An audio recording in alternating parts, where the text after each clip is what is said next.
The fire wasn't even out yet. Smoke was still hanging in the air, thick and sharp, burning my throat every time I breathed.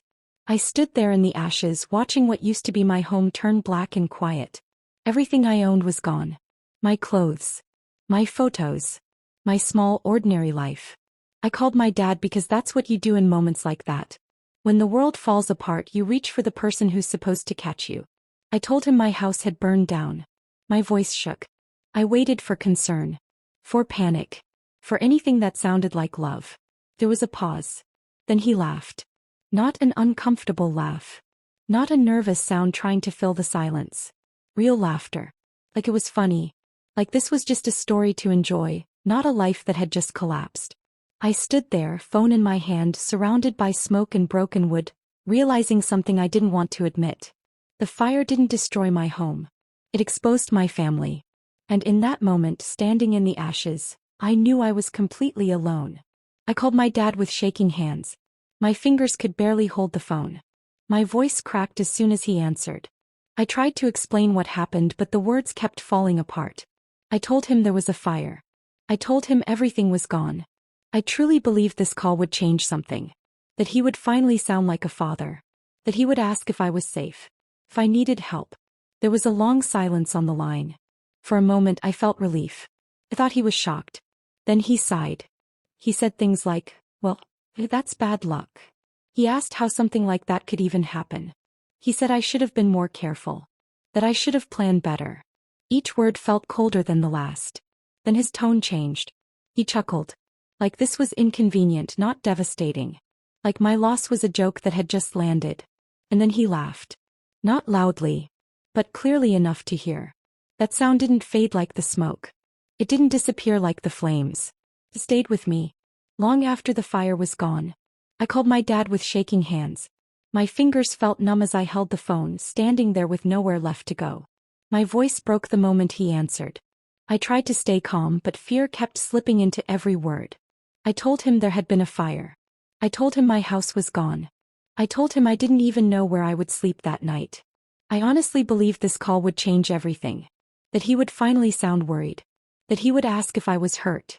If I was safe. There was a long pause. For a second I felt hopeful. I thought maybe the silence meant shock. Maybe he was processing what I had just said. Then he sighed. He said it was bad luck. He asked how something like that could even happen.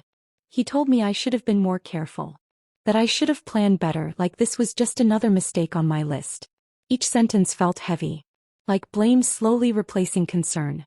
Then his voice shifted. He made a small joke about things going up in smoke. He laughed under his breath like he couldn't help himself. And then he laughed again. Not loud.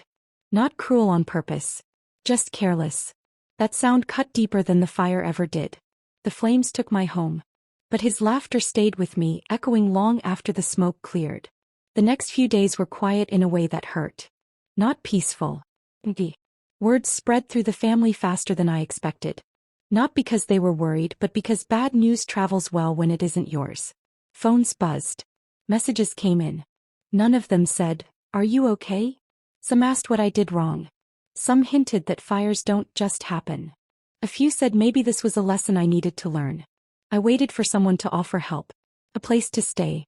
Simple, "Come here. We'll figure it out." It never came. Instead, advice arrived.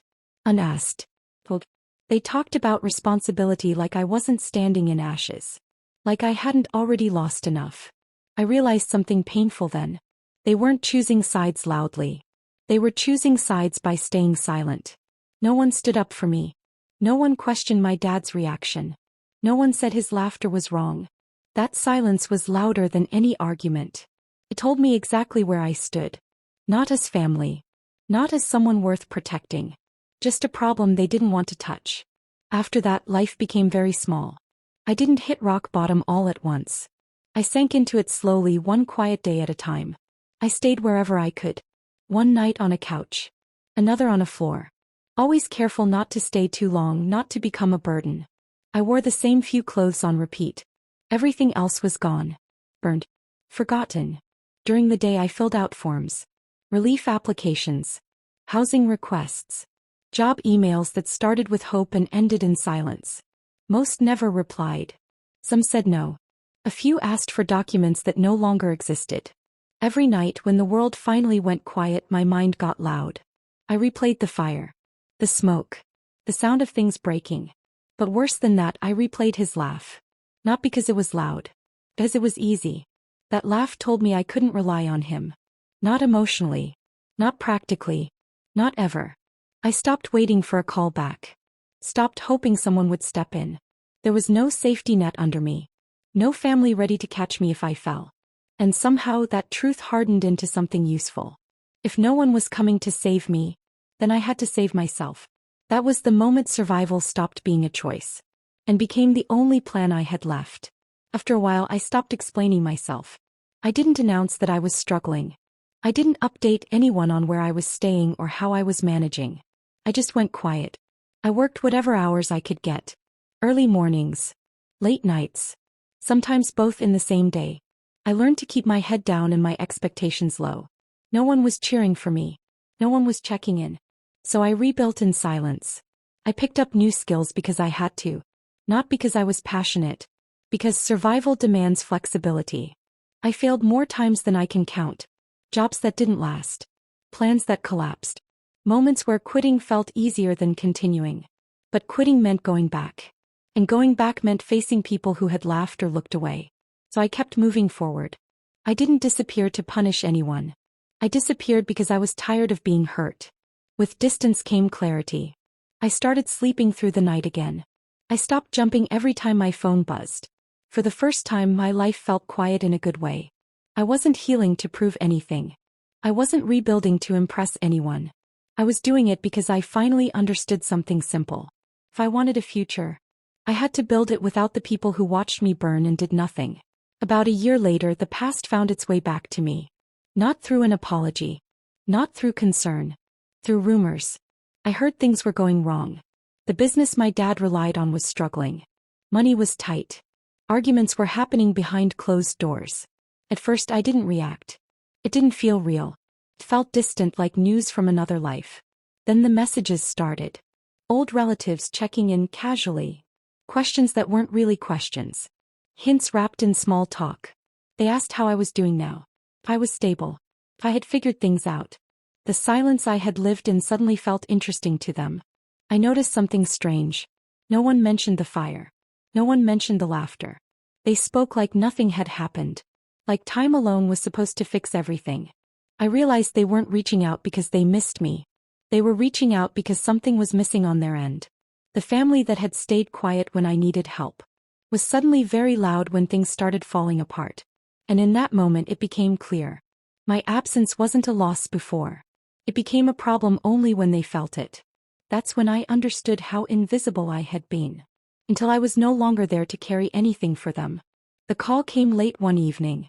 I stared at the screen for a long time before answering it. My dad's name sat there, familiar and heavy like it always had. When I finally listened to the voicemail, his voice sounded different. Lower. Tired. There was no joke this time. No laughter hiding behind words. He said my name slowly, like he wasn't sure he still had the right to say it. He talked about how things hadn't gone as planned. How life was hard. How everyone was under a lot of pressure.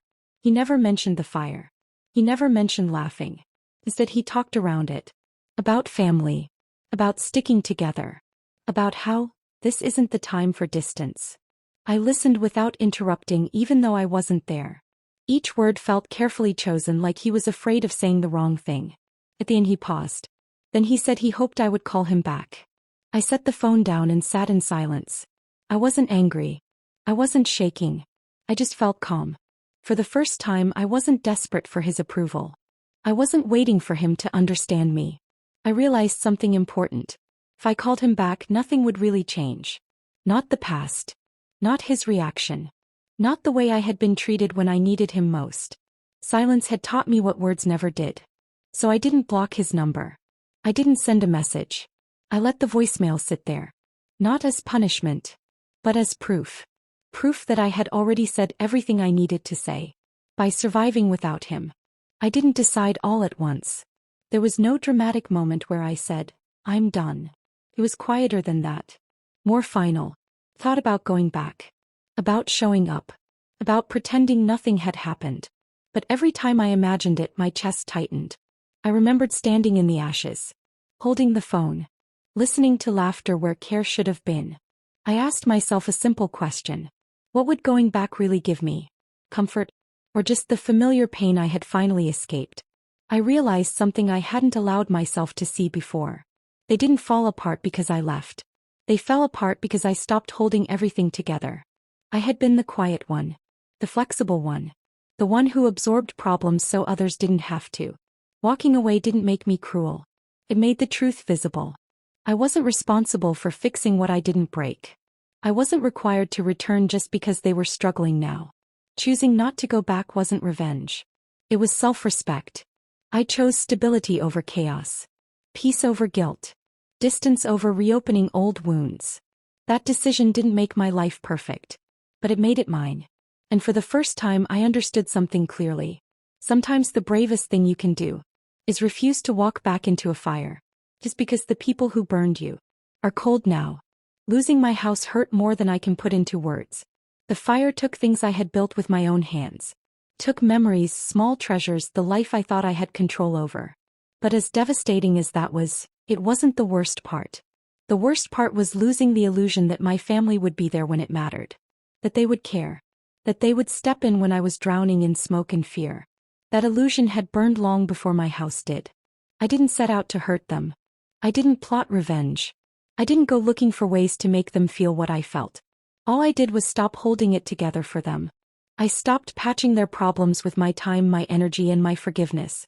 I stopped trying to be the glue that kept a family together when they had already let me fall.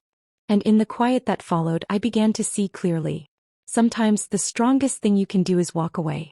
Sometimes, survival isn't about rebuilding what others destroyed. It's about protecting what's left of yourself. I left the smoke behind. I left the laughter behind. I left the people who never truly cared behind. And for the first time I felt what freedom really meant. Sometimes you have to let them face the ashes alone, so you can finally rise.